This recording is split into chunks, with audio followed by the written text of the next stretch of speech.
Hello everyone and welcome back to Very Cold Lasagna, your filthy casual place for all the filthy casual takes on the world of sports. I am DylanLasagna and welcome back to another weekly recap of my San Francisco 49ers as they took on the Miami Dolphins in a big Week 13 matchup in the middle of their 3-game homestand where a win was absolutely necessary as, well, the Seahawks were on the other side of California taking on the LA Rams in a big NFC West matchup.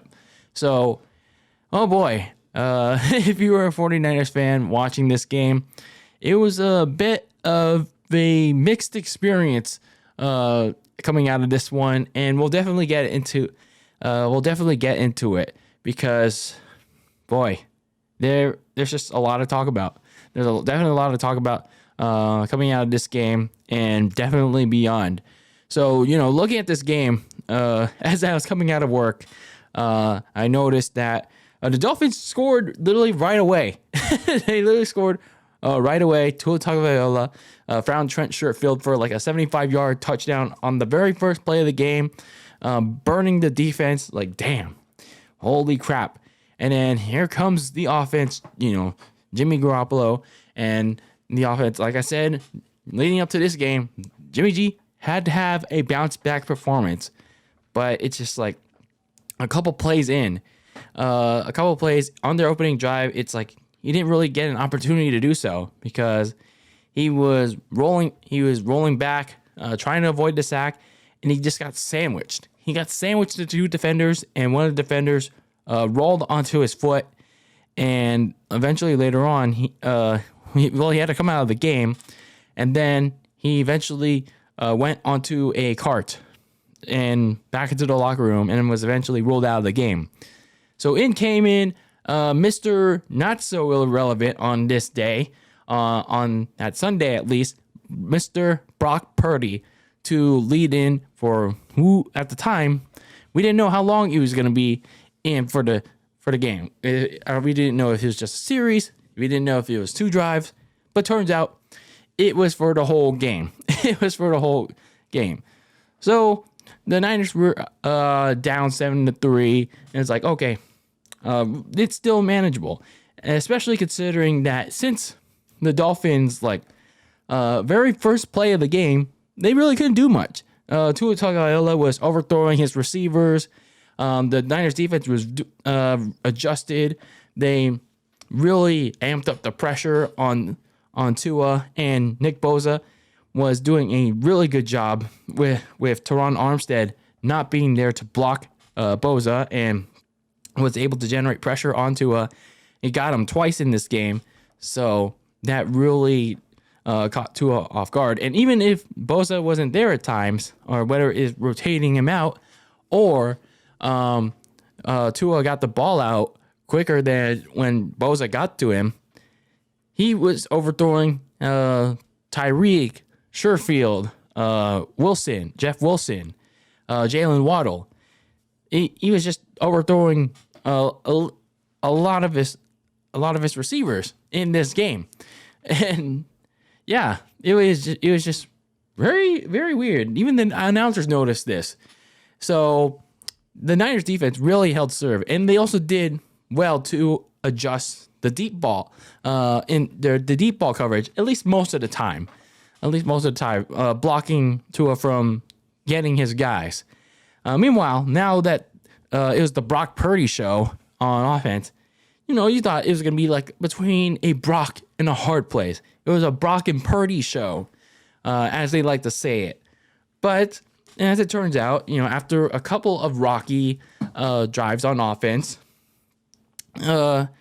and a couple of, lack of trust between Kyle Shanahan, who elected to play some 49ers football against a team that has your old offensive coordinator, who you were mentoring, who is now a head coach, and 2 of your former players in Jeff Wilson Jr. and Raheem Mostert.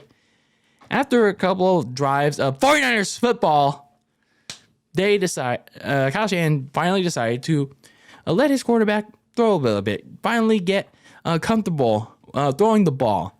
And once he got comfortable throwing the ball, most of the time at least, it was well, I'd say very good. I'd say pretty good. Brock Purdy was a pretty good quarterback. He took a lot of risks, and sometimes it paid off, sometimes it didn't.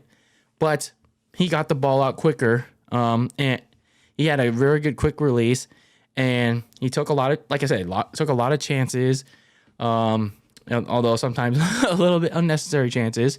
But his receivers, and Ayuk, Kittle, Debo, McCaffrey, they trusted him. They did a lot to trust him in a situation where Jimmy G was out in this game.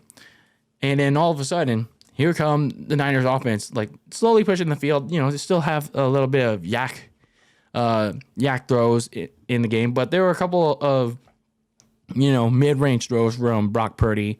And there were times where he overthrew his man, and that was a little normal because, he didn't have actual meaningful action yet. So here you go with the Niners. They finally had their most productive drive of the day, where Brock Purdy found Christian McCaffrey on an open 5 to 10 yard touchdown to give them the lead midway through the third quarter, and then boom, and then during most of the third quarter, Tua Tagovailoa threw two horrible throws on back-to-back drives.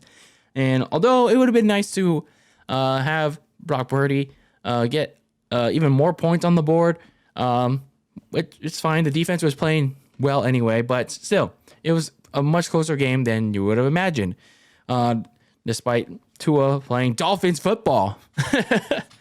So, you tack on a couple of field goals. That's all right. That's fine. Defense is doing okay. But then you get to the fourth quarter. Tua starts the fourth quarter like he did to start the game. He throws a long bomb to Tyreek Hill and ends the Niners shutout streak in the second half. And all of a sudden, it's a much closer game than you imagine. So,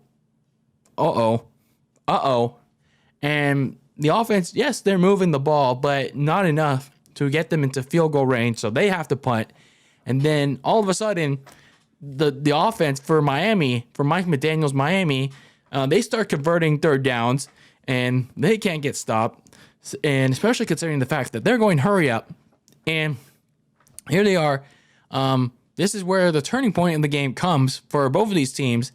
They do, Miami at least, get some critical fourth down conversions. But Kyle Shanahan has some nuts in his sack for once in his life and actually challenges these fourth down conversions. The first one where I think it was Trent Sherfield or it's Trent Sherfield or one of the receivers converted a fourth and 2 near midfield, but Dre Greenlaw covered the ball, and the receiver didn't have complete possession of it. And then later, Mike Gesicki got his very first catch of the game, but he actually didn't have possession of it. It just it was actually behind his shoulder, and it just happened to move around. So Kyle Shanahan actually had some nuts to challenge the ball before Mike McDaniel could get to playing hurry up and prevent him from challenging it. So good job by Shanahan on that one, I guess. So finally, some aggressiveness. So the offense does what they did last week against New Orleans, burn the clock, and McCaffrey tries to seal the deal with a big run. But then once they get to the red zone, they have some weird, questionable plays where they're just trying to get too cute. And Brock Purdy almost fumbles the ball on a sack, and they take a field goal. 26-17 with less than 2 minutes. But then the dagger, the burial, the F you Dolphins, as they like to say in South Park. The Niners say F you Dolphins, as Nick Bosa made a critical strip sack on Tua Tagovailoa, strip sacked him, and Dre Greenlaw, with no hesitation at all, picked up the ball, scooped and scored it for a touchdown, and boom, the Niners win the game 33-17. And man, yeah, that's a big win for the 49ers against a playoff contender, a potential Super Bowl contender, but after this, maybe not so much again in Miami. However, it came at a price, just like it did way back in week 2 against the Seahawks with Trey Lance. We apparently lost our backup and somewhat reliable quarterback, Jimmy Garoppolo, for the season. Kyle Shanahan confirmed after the game he broke his foot. It's going to require season-ending surgery. So it's like, wow. It's like the football gods, injury mania really loves to fuck over the 49ers. Oh my God. First, 2020 injury mania ran wild all over them. Now, 2022 really fucked the Niners. It's definitely not as hard as it is back in 2020, but geez, this is like brutal. We lost 2 of our starting quarterbacks, and now we're gonna have to rely on Mr. Relevant. So, boy, the very last pick of this year's draft. It's hopefully Kyle Shanahan is gonna put his full trust in him, and I know they're looking at all their options on the free agent market. They have Jacob Eason, of all people, on the practice squad. But boy, these next 2 weeks for the 49ers are going to be very tough. You have the Tampa Bay Bucks and Tom Brady coming to town. And I know a lot of people, including myself, are looking forward to that matchup because, it's Tom Brady coming to town as Jimmy G is going to be the master facing the student for the very first time. But now we don't get that. And then, of course, the matchup after that, a couple days later, between the Niners and the Seahawks in Seattle, pretty much for the division. And it's going to be in the week after that, between the Niners and the Commanders, which is like pretty much like a critical matchup for like playoff implications. So, boy, the Niners really need to entrust. They really need to get Brock Purdy up to speed. They need to like play up to his strengths, like see what he's comfortable with. I think he did pretty solid, like good in stepping up into a like pretty crazy situation and against a formidable, although not really that formidable opponent in Miami Dolphins. So we'll see how these next 2 weeks fare between the Tampa Bay Bucks and the Seahawks. So Brock Purdy, you're about to become Mr. Relevant. And oh boy, let's just hope the Niner faithful are going to be in for a big ride. So that's just as long as we don't get any more Niners football, but we probably will. So we'll see what happens within the coming week. It's just going to be crazy. So anyway, let me know your thoughts about this 49ers victory over the Miami Dolphins as Kyle Shanahan gets one over his old friend, Mike McDaniel. And this is actually a big win, despite, all that's happened with Jimmy Garoppolo and his season-ending injury. So let me know your thoughts about that and how this affects the Niners going forward in the comments below. So anyway, this is DylanLasagna of Very Cold Lasagna. And keep that lasagna very cold in the fridge with your takes on the world of sports. And until next time, peace out.